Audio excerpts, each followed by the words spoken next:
Kisah Abu Nawas melawan 3 orang pintar dari negeri seberang. Abu Nawas adalah pujangga Arab dan merupakan salah satu penyair terbesar sastra Arab klasik. Penyair ulung sekaligus tokoh sufi ini mempunyai nama lengkap Abu Ali Al-Hasan bin Hani Al-Hakami dan hidup pada zaman Khalifah Harun ar-Rasyid di Baghdad. Menjadi orang pintar dan cerdik mesti siap diadu dengan yang selevel. Begitu juga Abu Nawas. Tersebutlah 3 orang yang cukup terkenal cerdik dan pandai pergi berkeliling negeri untuk menantang adu pintar dengan mereka.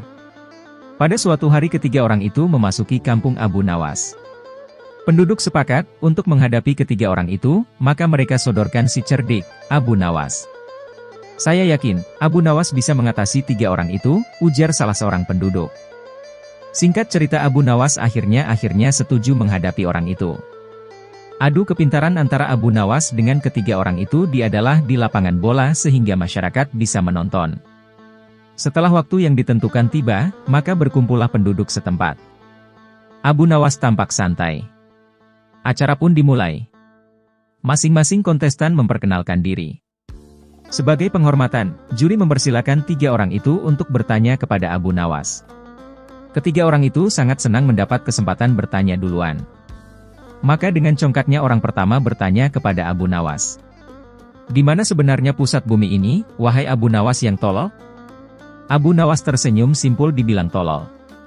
Si cerdik ini menjawab, "Ah, itu sih gampang." "Kalau begitu di mana?" desak orang itu. "Tepat di bawah telapak kaki saya, saudara yang budiman," ujar Abu Nawas dengan senyum mengembang sembali merapatkan kakinya dan sedikit membungkuk. Jawaban Abu Nawas itu membuat orang kedua tidak terima. Ia langsung berkata dengan keras, "Bagaimana saudara bisa membuktikan hal itu?" "Jika kalian tidak percaya atas jawabanku, ukur saja sendiri," jawab Abu Nawas enteng. Tampaknya jawaban itu telah membuat orang pertama tertegun dan hanya bisa diam saja. Untuk itulah, tiba giliran orang kedua mengajukan pertanyaan kepada Abu Nawas. "Berapa banyak jumlah bintang di langit?" Pernyataan yang nyaris sama dan sudah pasti bisa dijawab Abu Nawas dengan mudah. "Bintang-bintang yang ada di langit itu jumlahnya sama dengan rambut yang tumbuh di keledaiku ini," ujar Abu Nawas sembari menuding keledainya yang sedang merumput. "Bagaimana saudara bisa membuktikan hal itu?" tanya orang kedua dengan suara tinggi.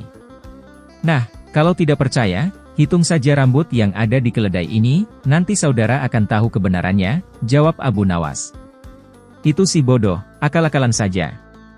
Bagaimana orang bisa menghitung bulu keledai?" sanggah bijak kedua itu keki. "Nah, kalau aku bodoh, berarti saudara juga bodoh. Bagaimana orang bisa menghitung bintang di langit?" ujar Abu Nawas tak mau kalah. Mendengar jawaban itu, si orang kedua pun langsung mengunci mulutnya. Sekarang tampillah orang ketiga. Orang ini konon paling cerdas di antara yang lain. Ia memang agak terganggu oleh kecerdikan Abu Nawas dan dengan ketus ia bertanya, "Tampaknya saudara tahu banyak mengenai keledai. Coba saudara katakan kepadaku, berapa jumlah bulu yang ada di ekor keledai itu?" Sebuah pernyataan yang tidak kreatif dan nyaris mirip orang pertama dan kedua. Ini tentu saja membuat Abu Nawas tertawa mengejek. "Aku tahu jumlahnya. Jumlah bulu yang ada di ekor keledaiku ini sama dengan jumlah rambut yang ada di janggut saudara," jawab Abu Nawas dengan senyum-senyum. "Bagaimana saudara bisa membuktikan hal itu?" tanya orang ketiga penasaran. "Oh, itu mudah saja. Begini, saudara mencabut sehelai bulu dari ekor keledaiku, kemudian saya akan mencabut sehelai rambut dari janggut saudara. Nah, kalau sama, maka yang aku katakan adalah benar. Kalau tidak, berarti saya keliru," jawab Abu Nawas. Tentu saja orang ketiga itu dibuat mati kutu oleh Abu Nawas. Bisa dibayangkan sakitnya jika rambut di janggut itu dicabut satu persatu sejumlah bulu di ekor keledai Abu Nawas. Orang ketiga tak terima dengan cara menghitung demikian. Hanya saja, dia tak bisa berkutik. Para penonton pun menganggap Abu Nawas pemenangnya. Semoga kita semua dapat mengambil hikmah dari cerita tersebut.